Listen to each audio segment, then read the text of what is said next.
শেখার পথ কখনোই অত বেশি মসৃণ নয়। মাঝে মাঝে মনে হবে এটি আমার দ্বারা সম্ভব নয়, আমি পারবো না।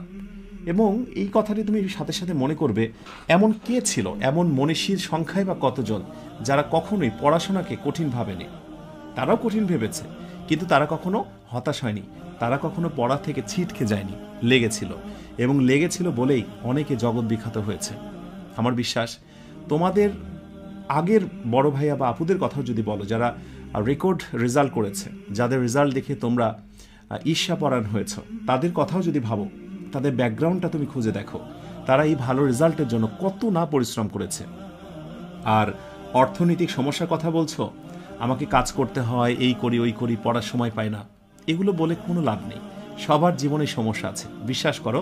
অনেকে এই সমস্যাগুলো কথা, তাদের জীবনের সমস্যার কথা অনেকের কাছে বলে অথবা বলে না। তুমি হয়তো বলো, সমাধান পাও না। অনেকে না বলে মুখে সুন্দর একটি মিষ্টি হাসি দিয়ে এই সমস্যাটাকে সমাধান করে নেয়।